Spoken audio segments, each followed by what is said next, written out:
Monster Professor. Welcome to The Monster Professor, a show in which we discuss and explore monsters in literature, myth, film, games, folklore, culture, and beyond. I'm your host, Josh Woods, author, editor, professor, and monster expert. And today I get to talk with a guest about vampires. And as for my guest today, I have the pleasure of speaking with Martin Lastrapes.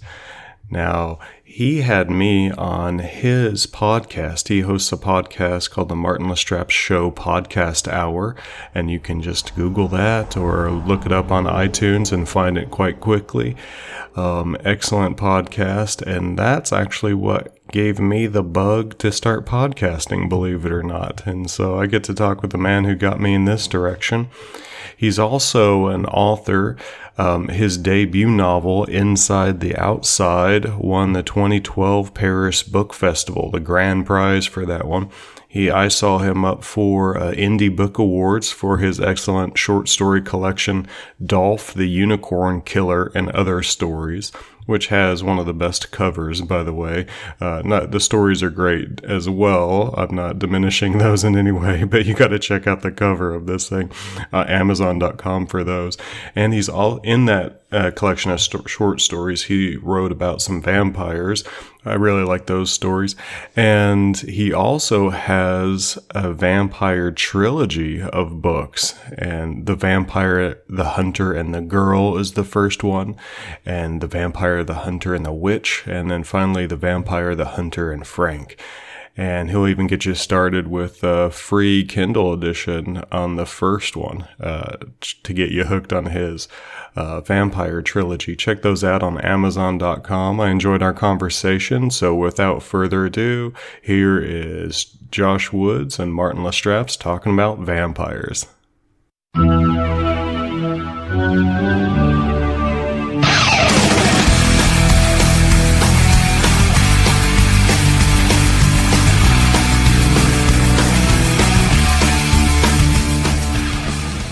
So first of all, thanks for coming on The Monster Professor.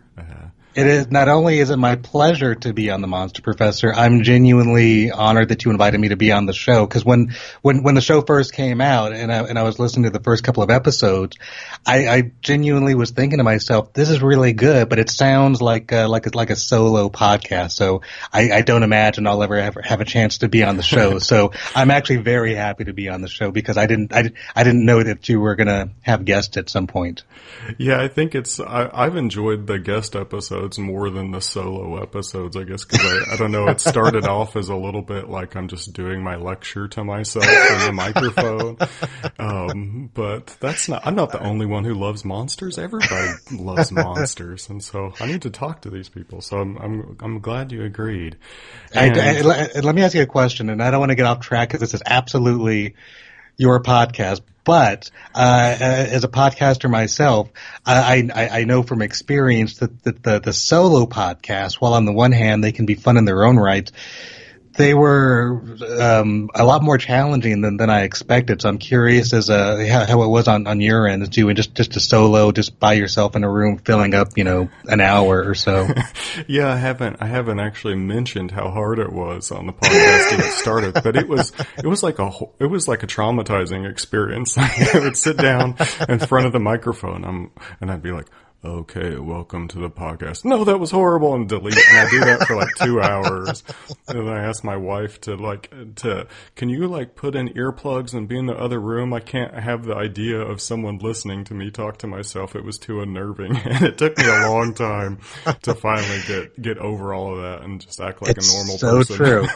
It's so true. Like, I feel like I was more, I was going to say stage fright. We'll call it podcast fright. I don't know. Podcast fright. Literally nobody was home. I was completely by myself, and yet there was something terrifying about pressing record and talking out loud. It was the strangest fear it was a completely new fear that I did not anticipate. And again, I'm sure like you, trying to talk yourself out of it, like it's just me in a room, just talk. What's the big deal? And yet it really was kind of scary. Yeah, I can lecture to a room of 50 people and, not sweat it a bit. And then the moment I'm by myself, like I'm terrified. I don't really know what's up with that.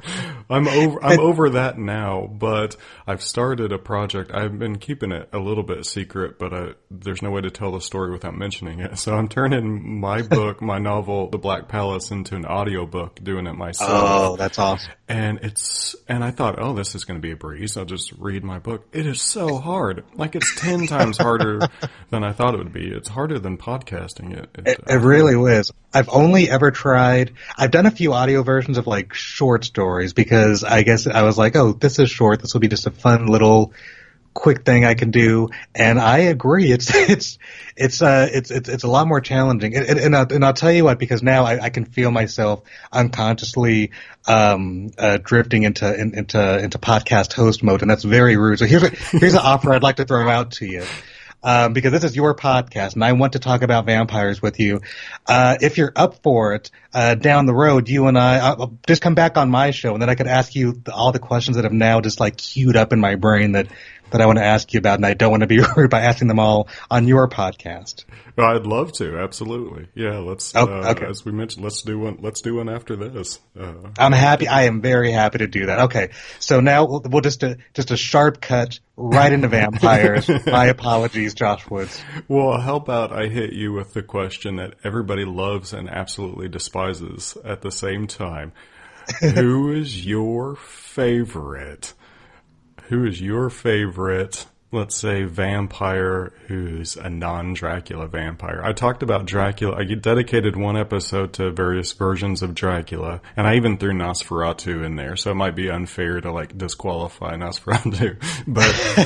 But so if you had to pick right now your favorite non-Dracula vampire, who would you go with? This is an excellent question. So let me see. So I'll start by saying, even though I've written, we'll call it literature. We'll put literature in quotes because I don't know. I have no idea if my work qualifies as literature. Well, but, no vampire literature really started out as literature, though. It has to wait 100 years, and then it's literature. Right?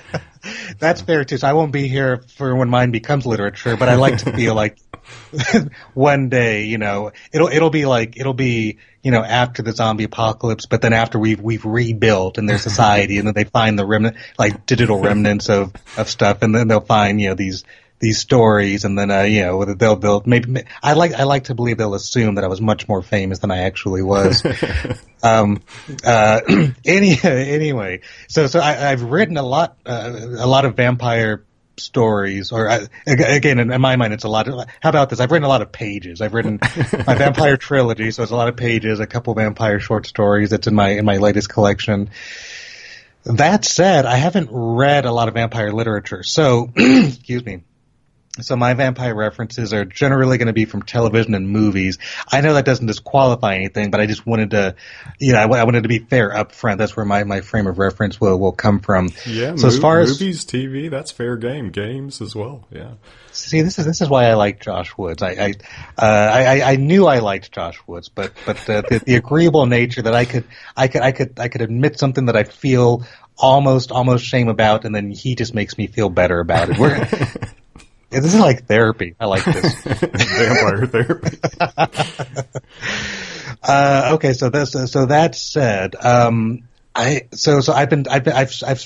spent the morning since I got up thinking about vampires and vampire references and thinking about just trying to go through my mind about sort of, when did vampires sort of infiltrate my imagination? I'll start by answering your question. So, my absolute favorite vampire universe is Buffy the Vampire Slayer.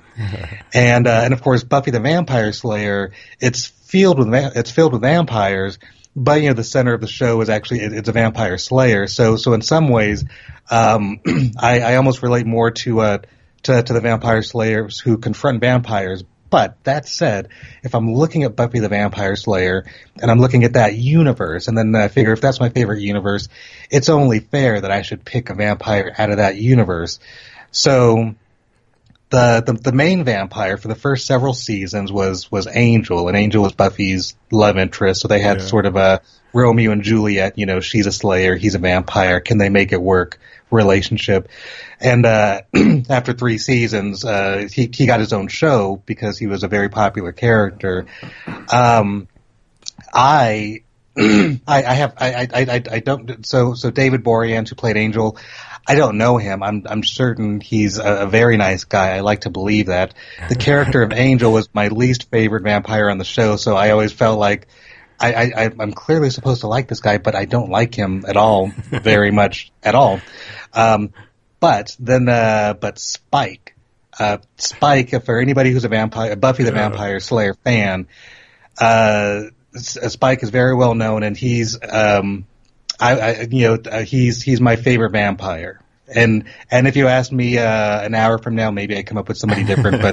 But I absolutely adore Spike so Spike's his character arc on Buffy the Vampire Slayer was all the vampires on Buffy were evil except for Angel. The reason Angel wasn't evil is he was cursed by a gypsy, and she gave him his soul back. So when he got his soul back, he basically had all the empathy and feelings of a human, but all the memories of being an evil vampire for thousands of years. So then he had to reconcile with all this evil stuff he'd done, but also he has to live forever, and he has a soul.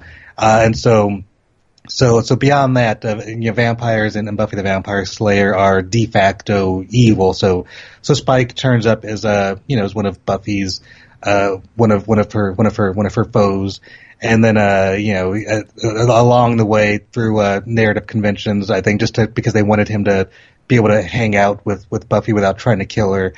In season 4, there was this underground military group, and they captured monsters, including vampires, and they put these chips in their brains where if they touched a human, they would just feel great pain. And so it was a way where like Spike could be around Buffy but not try to kill her, and they could develop sort of this love-hate relationship. But it allowed him to sort of be not just be a vampire, but sort of develop as a character. Then along the way, he sort of develops a certain amount of if not empathy, he's a certain kinship of the world's coming to an end, and I don't want the world to end either. So I guess maybe I could do my part to help Buffy keep the world from coming to an end. He's a much more interesting character. In the final, no spoilers, because I'm sure somebody's not seen Buffy yet, and one day they're going to watch it.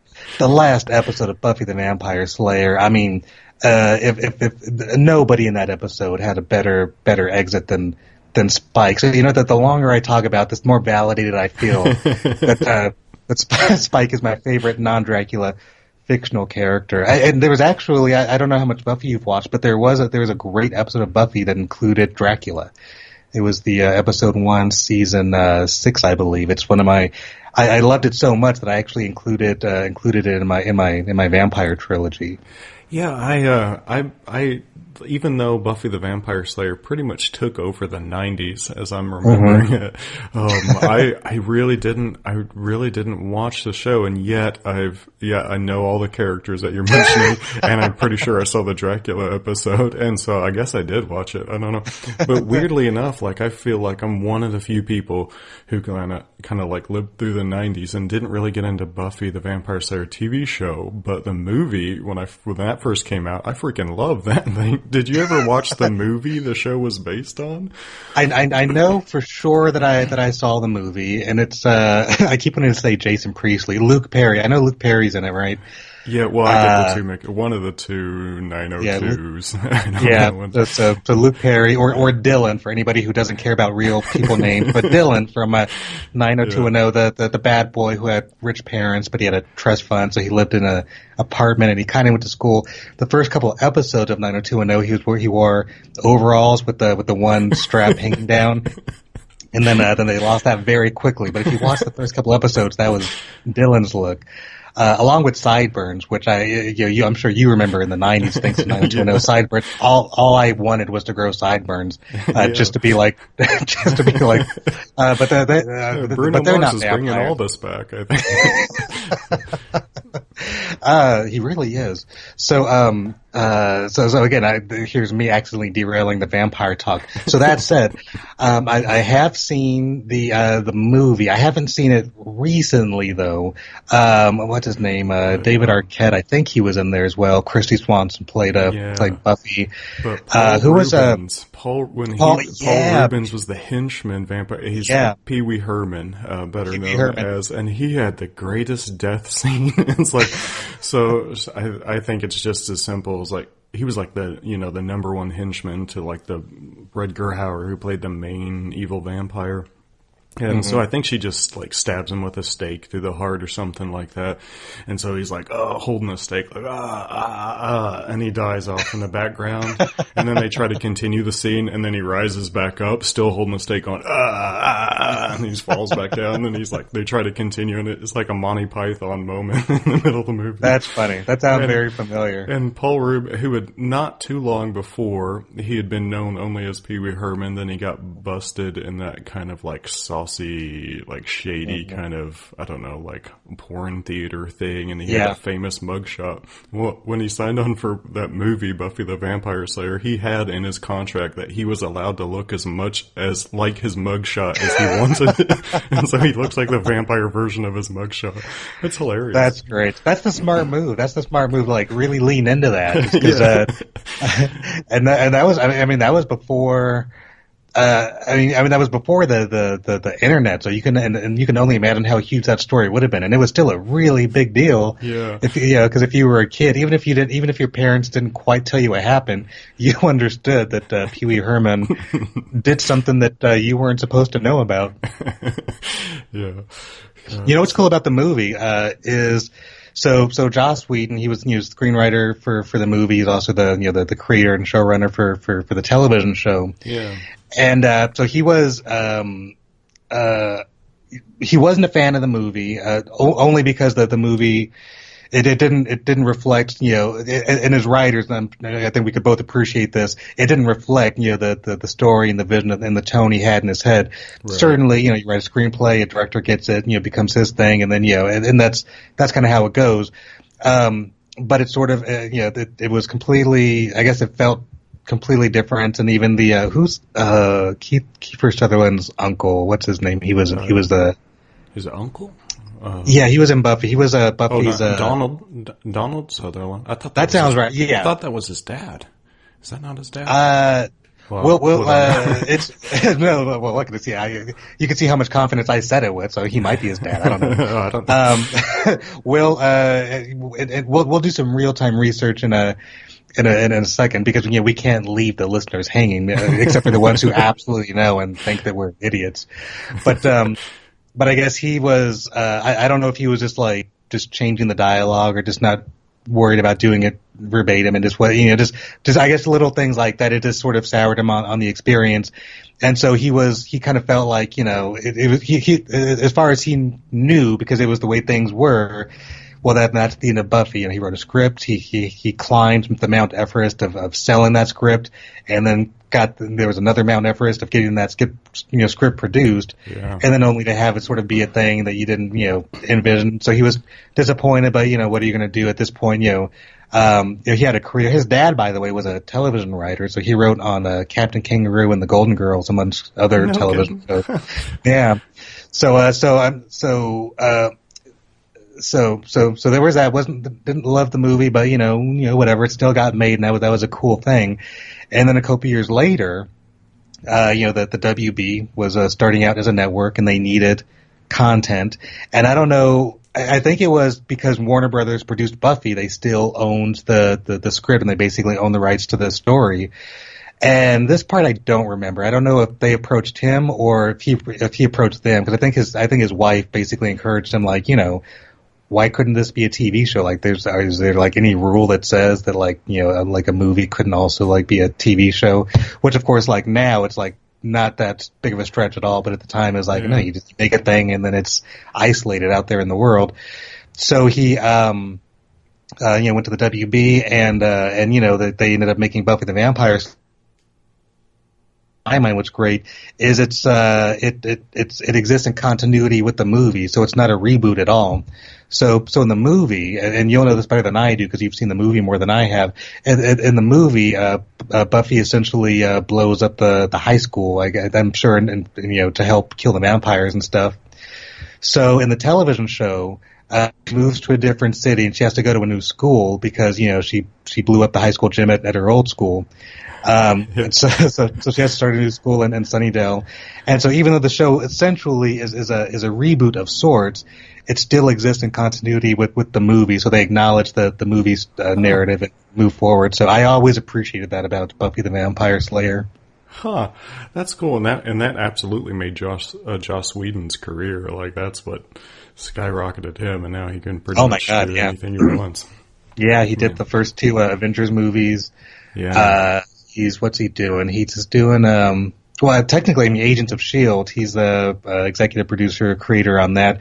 His brother and his sister-in-law, I think they're the main writers on that show, but he certainly used his Marvel pull to get that on the air, I'm sure. And it's a good show overall. Yeah. And for this kind of Buffy being your world for vampires, it kind of leads me to this question, like, at one point vampires are really terrifying to people. Yeah. Like, I mean, you would be more afraid of the idea of a vampire than, say, the plague or a war, like this thing sneaking into your home and sucking out your blood and maybe your soul. And then somewhere along the line, in a relatively short amount of time, they went from scary to sexy. Like, everyone now just wants to date them. And Buffy the Vampire Slayer is absolutely deep in that tradition. Like, they're evil and you want to kill them, but you want to date them too. And like, so what happened? What in the world happened? That's a great question. And even with the Buffy vampires, with the Buffy vampires, they created, I'll call it a gimmick because I'm thinking in wrestling terms, but they created a gimmick where a vampire has a human face, but when their fangs come out, their face becomes a little bit more monstrous, like the brow becomes pronounced. Yeah, they do that like cat brow makeup kind of thing. Yeah. Yeah, so it changed, but then they also have the ability to be, just handsome or beautiful humans at any given time, which sort of, they found the line of where we can be scary vampires or we can be sexy vampires. I was thinking about this. I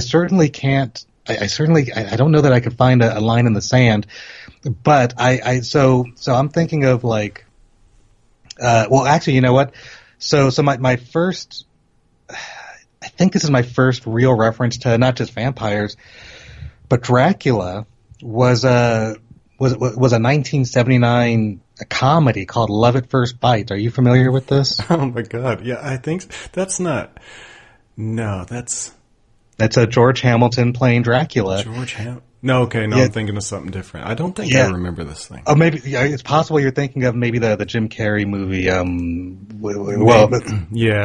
think that's it. Yeah, but I can't think of what that one's called all of a sudden. But yeah, in fact, that's as I think about it, I call it a Jim Carrey movie. That was actually a few years before he became like Jim Carrey. He was just he starred in the movie, but I don't think it was a big deal. I saw it all the time on basic cable, not basic, like whatever, like Saturday afternoons on Showtime or whatever. It seemed to play a lot where he was a high school student who ended up being I don't know if he became a vampire because of this sexy vampire woman. Yeah, some chick that kind of just found him out there, and he's like this naive little kid. But that's not that one. You're thinking of it. Yeah. So Love at First Bite, a 1979 horror comedy, and horror with a small h because it's really more comedy. But it's George Hamilton playing Dracula. So for most of my childhood, I mean, George Hamilton was Dracula, and Dracula, amongst other things, loved disco dancing. So that was part of the movie. And Love at First Bite, as far as I can remember, I think it was, loosely followed the vampire narrative, but it was placed in 1979, and there was disco, and it was New York, but it was still sort of, this vampires come from Transylvania, and there's I'm sure there was some version of the characters from Dracula. All of us, and I can't think of anybody's names. I read the novel once, and it was sort of I read it because I felt like it was sort of it kind of felt like it was my duty to read it at least once, and I did, and both in the book, really actually in the book, like, he's a vampire, but there's a lot less vampire than people would probably recognize. You see, he's more vampire, like in the movies and the television versions of himself, but in Love and First Bite, and I think probably even the black and white movies from the 20s, Dracula was definitely a lot more romantic, a lot more sexy. He was very seductive. His monster supernatural powers were something of a metaphor for I suppose somebody's ability to seduce a woman sexually, even if it was against her better interest, that sort of thing. But from that, and it could be this is so my favorite versions of a vampires. Of a vampires. That's correct English, right? Of a vampires. Sure, it can be. My favorite version of a vampire, possibly because of Love at First Bite, is I love the vampire who is dangerous and powerful and really could kind of do anything he or she wants, but doesn't, at least not right away. And they're actually sort of, they can wear a bit of a human mask. They can at the very least, they can present something that looks like empathy and humanity, and they can be charming, and you kind of like being around them. And and as an audience, that they could, at a whim, they could take you out. Yeah. Which somehow heightens, their I don't know, the charisma or something of that nature. So I like that vampire very much, and so that's the type of vampire that I generally write about if I'm telling a vampire story. But I'm also with you where I have very much enjoyed movies and television shows with just the terrifying vampires where they're barely even humanoid character. I mean, they have arms and legs and they kind of stand upright, but they're basically monsters. They don't even necessarily speak. They're a lot more like they're more they would more closely resemble probably like a zombie in the Walking. Actually, not the Walking Dead because they're slow. Like a zombie in what was the movie? I think it was 28 Days Later. Yeah, 28 Days Later, where the zombies are, super fast, which makes them ultra terrifying because the one benefit of a zombie is you can outrun them. I think you kind of isolated maybe because it seems like a lot of the sexiest vampires have that thing where they're trying to be human and they're trying not to suck blood all the time and they're trying to connect to regular humans as much as possible, but they're always restrained. Like a vampire coming up to you and like, look, I'm trying to be nice and I'm a really cool, sexy, mysterious person and I'm trying real hard not to just rip your throat out right now. And the girls are like, that's wonderful. Or something. And I guess guys too. I guess who knew that was such a desirable trait is to have your love interest constantly trying to not kill you. I'm telling you. So something that my wife noticed about me, and I had no idea this was true about me, but whenever we would watch a TV show or a movie or whatever, I was seemingly very consistently always most attracted to just the meanest girls in the movies, including Buffy the Vampire Slayer. So Cordelia, she's sort of the as far as tropes go, sort of like the mean high school girl, and like in a Buffy universe, given a choice, I pick Cordelia all the time, and eventually after several of these fictional characters that I was in love with, my wife was like, "What is it about these like mean girls?" And I was like, it didn't even occur to me, but you're absolutely right. These are all awful humans, and I keep finding myself unwittingly attracted to them. So here's the other thing I love about Dracula to sort of go along with with what you were just talking about. I love that Dracula.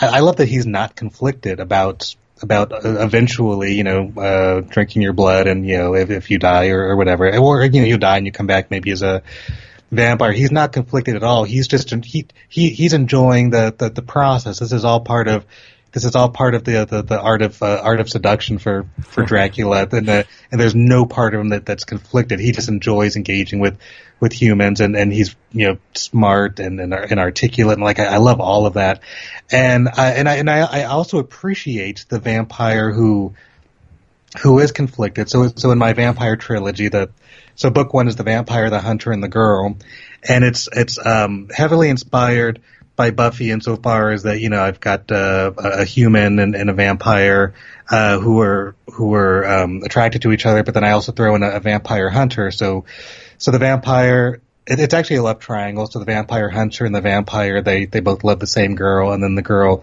loves the hunter and the vampire, and then through the course of book one, they eventually become aware of each other and what they are, and they recognize the inherent tension of this love triangle. But, and this is a quasi spoiler, but not really, because if you read the prologue, it sort of sets it up anyway. The crux of the trilogy gets set up where right at the moment that the vampire hunter, and the girl all realizes essentially who each of them are and how they relate to each other in real life, where the vampire and the hunter, are supposed to kill each other, but they love this girl, and the girl, loves them, and she doesn't want them to harm each other. And as I say it sounds much cornier than it is in the book, I think. But anyway, as they have this realization, the girl is mysteriously kidnapped, and then the vampire is kidnapped, and then the vampire hunter is kidnapped, and then they got hoods over their head. It's all very mobster like, and then the hoods are removed, and they find themselves in this big mysterious room, and then there's these vampires. They don't know they're vampires yet, but there's these vampires in tuxedos. They all look like very classy, butlers. And then there's a huge door, and through the door is Dracula. And so Dracula is one of the characters in my trilogy. And so my Dracula, Dracula, he's kidnapped the girl on purpose, and he tells the vampire and the vampire hunter, there's this really evil, big, dangerous vampire in the world, the sort of vampire that Martin and Josh wonder why we don't see them anymore. He's out there in the world. But this vampire is so bad that he actually doesn't feed on humans. He feeds on other vampires. Not only is he bad, he's actually bad for vampire nature. And Dracula, he's sort of the king of the vampire world. He rules like a dictator of sorts. But the one that you like seeing on TV, and he'll make an appearance. There's no SNL cameos in the book, but he's the sort of vampire leader who would be on SNL, and you'd be happy to see him. And so he tells the vampire and the hunter, basically, I'm gonna hold this girl hostage, and the two of you you're gonna have to work together, even though you're natural enemies. You're gonna have to work together, and you're gonna have to hunt this big, dangerous vampire, and you have a week to do it. And if you successfully kill him, or at the very least die trying, then I'll let the girl go. But if you don't even try, then I'll kill the girl. So now these two natural enemies, they love the same girl, so they have to work together. But then of course they ask the question, I mean, are we really the best option to hunt this big terrible vampire? And Dracula's like, oh no, absolutely not. I asked 4 other hunters before you, and then it's well, what happened? It's oh, they all died. Nobody's ever survived a confrontation with him, but if you don't do it, I'll kill the girl. And then that sets up the rest of the trilogy of not only do they have to make this decision to save this girl that they love, they have to do so knowing that nobody's ever survived a confrontation with this big terrible vampire. And actually, as I say it, and I promise this was not me promoting my book, but so long as I'm talking about it, I will offer this one promotion. If you have a Kindle, book 1 is actually free on Amazon in Kindle form. So you could read the whole first novel for free on actually, you know what? I think it's probably free most anywhere that you can get an ebook, which is I'm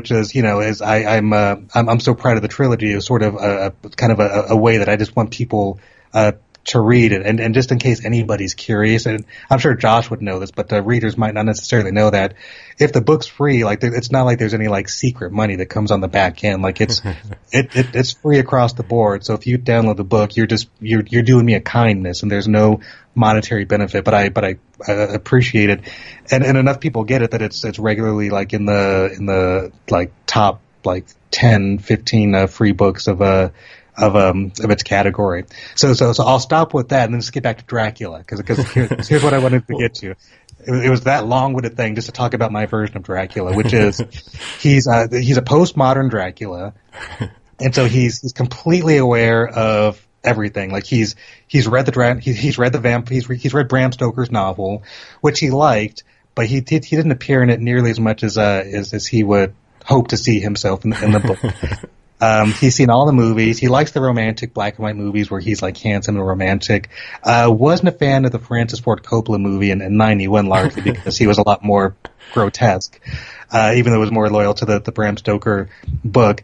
And then, so the girl in the book, you know, she's a big fan of Buffy the Vampire Slayer, so clearly an extension of me.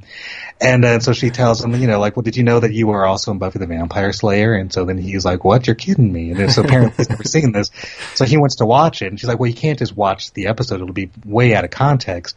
So all throughout book 2, they go on a Buffy the Vampire Slayer marathon and they watch the entire series so they can get to the Dracula episode. And throughout I find ways to tie in some of my favorite Buffy moments into the story itself and find some sort of poignant connection, so it's not just sort of a gratuitous, you know, Buffy talk. And so my Dracula, he's this all powerful, very omniscient. The longer you read the trilogy, part of the idea is he's very godlike. He's very sort of all powerful creator, knows everything. So really, he knows that he was in Buffy, but he also recognizes that, you know, this might be a nice way to connect with this girl that I've kidnapped. It's like, oh, really? I didn't know that, but. He clearly knows he was totally in it. Anything he wants, you know, he can ask for whatever. He drinks blood out of a wine glass because he's classy that way. And whatever he asks for, you know, his butlers get it immediately. So and there's nothing that he doesn't know. So intentionally I made him very powerful, very godlike, very all-knowing. He can, you know, at any time, and really in that way, he could also snuff out this dangerous vampire if he wanted to. But, you know, it's more interesting for him to sort of engage with humans and sort of, you know, there's no fun in sort of just snuffing anybody out. And so I like that version of Dracula and vampires, as well as whatever the conflicted ones. And I also recognize that I was being very long-winded right now. So you go ahead, Josh. I apologize. Well, no, I was gonna, you brought up a few points that are kind of a segue to another thing I wanted to talk about, which was, in fact, you know, vampires in your work, because you were talking about this. The much more common vampire, I think we see the conflicted one who's trying really hard not to be as much of a vampire as that. Like, I think Cassidy on Preacher might be an example of that, or something. And then, and this, in your book, one of your many award nomination finalist things came from Dolph the Unicorn Killer and Other Stories, which is awesome. And you start off, I think, with a story called Vampire and the Madman, in which you got a very down to earth vampire just living in Vegas, working at a call center, like you know, silver mining some slot machines for extra cash here and there. And this poor fella gets kidnapped and experimented on by these evil humans, and he doesn't want to hurt anybody, and I think that I like him a lot, but something about that story, and then elsewhere in your book, and you've got a lot of intertextual stuff like you're talking about with, you know, having you can't have it in this era, you can't have a Dracula character you can't have Dracula in your book who doesn't know Dracula in the world. You have to write a completely different universe. So I like that he's aware of his own media, and you do a lot of that. But one of these things that keep popping up that I don't know why it disturbs me, and maybe it's off track from vampires, but these underground tunnels in Las Vegas. Like in that vampire story, you have these vampires going out and grabbing humans and chaining them up down in the tunnels. So you go down there and you feed on them. I think in one of your stories, there's this vampire-like woman who lures tourists down there and then feeds them to the city. And like as soon as like this person gets lured down into the tunnels of Vegas, where all the drug the druggies and the homeless people, they're all just like hanging down there like Morlocks, and you grab regular tourists and you feed them to the city, and then every time they do, like the lights are a little brighter and the drinks taste a little better. Like, I'm thinking, are there tunnels under Las Vegas? What is going on? So I don't know how much you're allowed to divulge if you know some like underground secrets, but what's up with the tunnels? Here's the good news, Josh, and I'm gonna hopefully this will both brighten your heart and make it a little bit more difficult to sleep tonight. There are absolutely tunnels beneath Las Vegas. It is an absolute genuine thing. Seriously? And there absolutely are. And while there's not a ton of media coverage, you could dig around Google and you can find photographs and some videos. There's actually a book, and right off the top of my head I can't think of the name of the book, but there was a journalist in Vegas who spent a great deal of time going into the tunnels and meeting the people who a lot of people just live there. In some cases, it might there could be some people who are just finding a place to maybe tuck away and do some drugs or whatever. That definitely exists. But for a lot of people that actually live, they live in the tunnels, and it could be, it could be a combination of like just a regular person who lost their job and then they lost their house and then they had no other option. In other cases, it could just be somebody who just for years they just couldn't quite fit into mainstream society, and so they'll have like beds and curtains, and they'll have a whole setup, and then there's because there's multiple people that will live down there. There's a certain level of community with at least some of them. And also because Vegas, like the weather in the summer and the winter, the weather gets very extreme. So in the summer it's extremely hot, in the winter it's extremely cold. And so summers in particular, because it's so hot, especially if you're homeless, then you almost literally have no manner of staying out of the sun. So then the tunnels became a way. They're really trying to get out of the sun like vampires too. Isn't that something? As I said that out loud, I didn't even capture that. Out. Yeah. Like I've got my summer vacation plan now. I'm going to go to the tunnels underground Las Vegas. This is crazy. And what's great, I mean, and great in the sense that you and I clearly have similar sensibilities, is that they also do very much run like under the strip. So there is there's a physical dichotomy, this like living metaphor where you could be at Caesar's palace, this over the top representation of wealth, and then literally right beneath you are people living in a tunnel because they have no better option. And whenever I drive around the city, because clearly, as you can imagine, there's not going to be like an enter sign that says tunnels enter here, but like I'm always hyper aware of like seeing something that like it's like that looks like an entrance. If I went into that, I think. And then there's always a part of me, I haven't done it yet, but there's always a part of me that's like very tempted just to pull over and then just sort of just kind of take my chances and kind of see what's what. Oh man. So so that actually, I learned that so here's how, and of course, when you discover something like that, especially as a writer, it's just ripe for fiction and storytelling. And so it's like, I have to use this somehow. This is just too fascinating not to use in a story. So in my vampire trilogy, So one of the things about vampire stories at all, whether you're writing one or you're just as an audience to one, I think something you always recognize is every vampire universe generally has its own vampire rules. Yeah. And there's traditional ones, and then I think every vampire writer, storyteller, everybody sort of takes their opportunity to add a couple of wrinkles, which in my mind, totally fair game.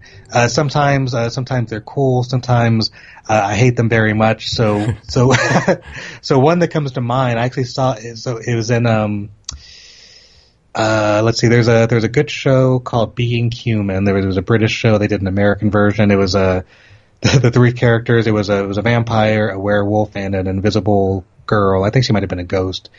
And this one, the vampire, he could go outside during the day as long as he wore sunscreen, and that I hated that so much because it was like that's not that. Not only is it not that easy, well, why have a vampire? You're clearly part of the fun of the vampire story is working within the boundaries and trying to figure out how to tell this story. The book Abraham Lincoln Vampire Hunter, which I love, that's a great one. But in that one, I think it was a little bit of sunscreen, wear dark glasses, and a hat with a large bill, and they could go outside. It's like it's not you can't. I mean, you can't. It's your story. You can do that. But I just feel like if you're making that easy, then whatever. So like my vampire is absolutely the sun is just. It's a constant. It's in fact in one of the stories I think it's maybe the vampire and the Madman. I describe it as knowing that for half of the day there's a serial killer waiting outside your door, and the second you step out they're going to take you out every day. You have to live that way, and that's the way I think it should feel as a vampire. Is like I'm immortal, but for half of my day there's a killer that absolutely I have no chance against. So I have to always be aware of this killer, and I have to avoid it at all costs. Yeah. That makes a lot more. It makes everything more interesting when you play with these kind of boundaries. I think if Bram Stoker had continued on for decades afterward, he would have added that back because Dracula, of course, in the original novel can go out in daytime and it doesn't bother him, but I think it was that Nosferatu film, the German film, that started that sunlight utterly destroys him, and that's a great addition, and I think that's one that should stay. Absolutely. So. Yeah, and so like there's that, and then like I like how vampires die, like there's traditional, like garlic. I like that was I like garlic as far as a vampire folk, because it's sort of. It's certainly, it almost definitely has roots somewhere, and I've read different. I don't know if there's like one single source as to where the vampires and garlic thing came from. Part of it, I'm trying to think. Part of it, there was a time where I think. I'm sure it was a combination of like body snatchers, or grave robbers. Yeah. So so then people just would attribute this to like, oh, they came back to life and something like that.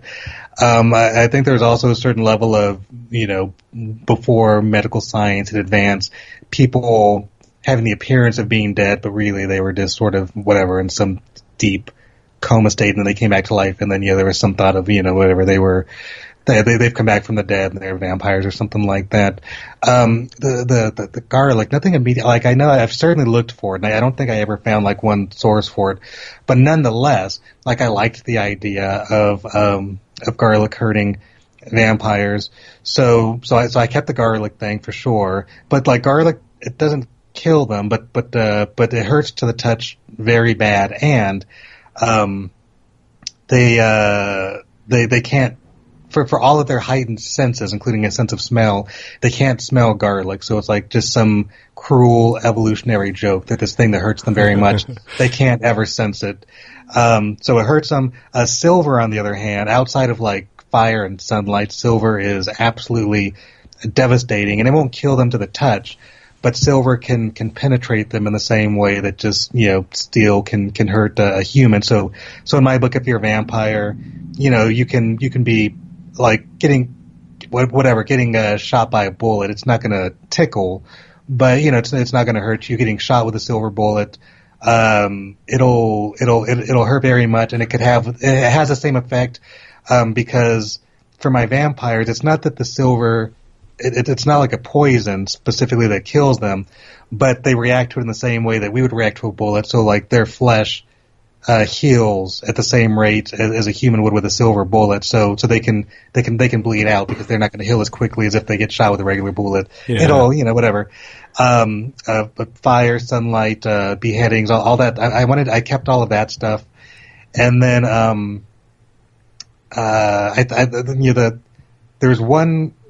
there's one wrinkle that I added in the Vampire trilogy, and because you read the short story, The Vampire and the Madman, you actually got a hint of it. But I added this wrinkle, which is going to sound completely absurd, but steroids, anabolic steroids, they have the effect of, if a vampire ingests steroids, that they temporarily become human, so that you can actually. They have all the mortality of a human for a brief period of time. So does that work if they like drink Brock Lesnar's blood and they get like a big load of anabolic steroids? Do they? Absolutely. So whenever Brock Lesnar is in between UFC tests, and actually that's the thing. So yeah, if they feed on somebody and there's steroids in their system, and so in book one, this happens, but there's nobody knows why this is happening, where this vampire just all of a sudden has become, like mortal and weak and no longer dangerous. And then along the way, let me think. It's actually really gets more into book two. They kind of start to figure it out. So like all the I don't even think I mentioned this. So the Vampire and the Madman, that exists in the universe of my trilogy.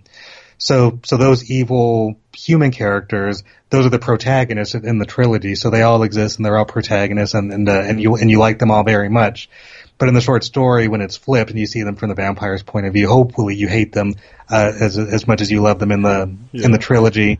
So the Madman in the trilogy, he's almost like this James Bond vampire hunter, where he's like got a lot of money, a lot of like gadgets, a lot of research. He has scientists that work for him, and so he does like capture vampire and does tests on them. And so he figures out that there's this weird steroid anomaly, and honestly, that so as absurd as it is that steroids would have any effect on a vampire, I essentially gave myself permission to use it because I decided it's basically as absurd as garlic, but nobody questions that anymore. So yeah, no, I love this kind of thing, and I think anybody who's listening to this who has done some writing, in the supernatural kind of world, we have this kind of love-hate relationship with this codification of these supernatural things. Like if I want to use vampires in my way, I don't want to have to be beholden to all your rules. But with that said, I want all my own rules. and so we really do like play out. And the story doesn't really work unless you know all your limits. And then once you do, you have so much to play with. It's not as like imprisoning as it might sound once you start limiting, like, this rule and that rule, and they can't do this and they can do this and this hurts them. Absolutely. Then that gives you a lot to play with. I think it was the old Warner Brothers artist-writer Chuck Jones used to say, you've got to have your disciplines. And I think by that he meant like your limitations in order for the guy to work. Like Marvin the Martian was a great example for him. Like, we've got a character who, doesn't really have much of a face. And so now you've got to figure out how to make him kind of emote, even though it's just like two eyes and a bowling ball kind of thing. Or, in Roadrunner, let's not have him talk. And so that's our limitation and our discipline. And so once you lay out these rules, it's so much fun to play around with in the story. It really is. It really is. One of the things, and I know you can appreciate this as a writer, but one of the when I was first just working out the story, kind of outlining it, just trying to really just get a hold of this vampire universe and these rules and trying to figure out how it worked, is one thing that I kept coming up against is okay, if vampires exist in my, so one of the things that I wanted was, I wanted to create a world that's contemporary. It looks like the world that you live in right this second, except there's vampires. And I kept coming up against this thing of like, if there's vampires and they're strong and they're fast and they hunger for human blood, what's to stop them from just killing humans just full board? Yeah. And so even that question is where I had to sort of figure out, okay, how is it that how can we live in a world that looks like our world right now, but we don't know vampires exist? There has to be a reason for that. And so then basically I worked backwards from there. It's like, okay, well, they don't kill humans all the time because they're not allowed to. There's some sort of vampire law that says they're not allowed to, but who enforces this law? And this is where, and so then I kind of came up with this idea of like, well, the vampire, Dracula is like the king of the vampires, so he's the one that sort of looks over things and enforces laws and stuff. But then I was like, he's also sort of like hidden. No one even really knows he exists, even other vampires. All they know is that they're a vampire and there's this rule that exists. And so then really it's just sort of like, I created this idea of just almost like an urban legend, just like, like if you hunt a human just completely on your own, do so at your own risk, because I knew a vampire who did that and nobody ever saw him again. And so then it's just like out of this fear of that you just don't do it, which I was also honestly, when you read the trilogy, you can kind of see that I'm playing a little bit with like religion as well. So a big part of, in any faith is like, well, why should I follow this rule? It's like, well, if you don't, there's this terrible thing that will almost definitely happen. So just don't take your chin. Just follow the rule, and then you'll know you're good. So I was definitely playing with that a little bit. Yeah. But then I thought, okay, but they still need blood. So then I created, these vampire feeding posts where it's like, okay, there are designated vampires who are allowed to hunt, and they can only hunt for the purpose of getting inventory, humans, to bring to these feeding posts, and they chain them up. And then it also ended up working as like they become these social hubs. So it's like, because a vampire, they're very solitary. Yeah. But it's kind of like Cheers. They can go to a feeding post and they can see their buddies. They can go into a room. They could drink a little bit, come back, and it's a nice place to like socialize and stuff. And so for me, that's kind of how I got around. Okay, they feed. They have an organized way to feed at these feeding posts. And so in my book, the main post that exists in the story, it's actually it's in a barber shop that after hours they use this barber shop. Primarily because it was a barbershop like right in the neighborhood that I lived in, so I liked the idea that what if after hours this is actually a vampire feeding post, and the barber knows about it, but only because like they basically almost like mafia style strong-armed him to saying like, here's what we're gonna do, and as long as you're cool, we won't fuck with you, basically. Oh, by the way, I just dropped an F-bomb. I'm sorry. I don't know if you do that on your podcast. Oh, sure. Yeah. Okay. Yeah. Say all the fucking cuss words you want. I don't know. I have the explicit on there. I haven't intended to cuss, and I've apologized for my lack of cussing. I feel a little bit disappointed in myself. But you're going to feel really weird when you go down into the tunnels of Las Vegas, the day you finally do, and you get down there and they're like feeding posts, and there's like the Cheers music playing. They're like, "Hey, Martin, we've read what you've been writing about."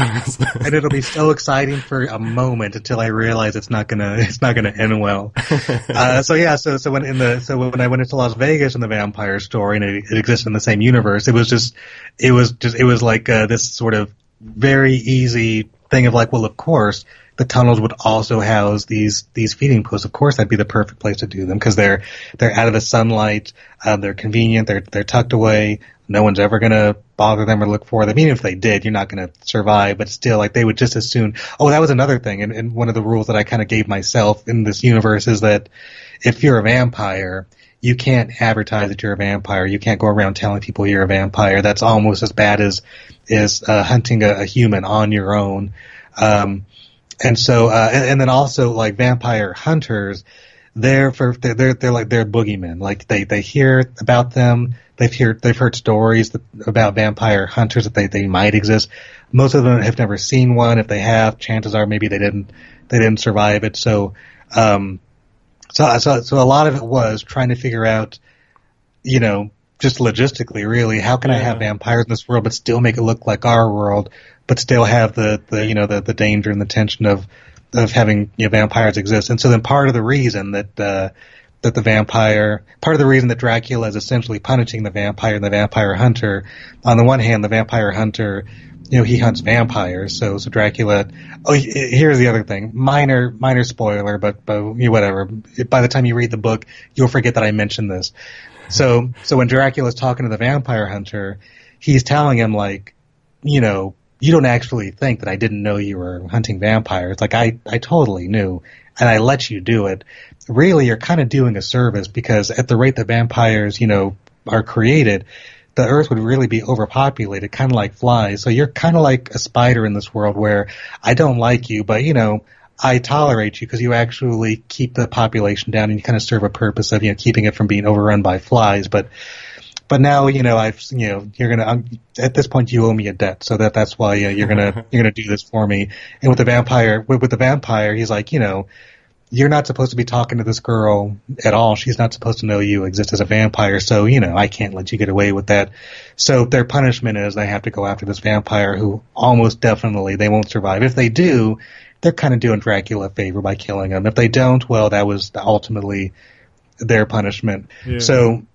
So anyway, again, as storytellers, it was a lot of fun to sort of have these boundaries and try to figure out how to tell a story within the boundaries without doing something lazy like put on sunblock and go outside. Like, that's fucking lazy. Let's really try to figure out how to tell a story with these traditional vampire boundaries. Yeah. And it was difficult, but a lot of fun. And then the great thing about this is sitting down and thinking through every little logistical detail about how this world works. Like that's you're working. That's work when you're writing and stuff. And maybe really you don't get paid for it as much as the regular work by the hour. But I mean that's one of the fun things. I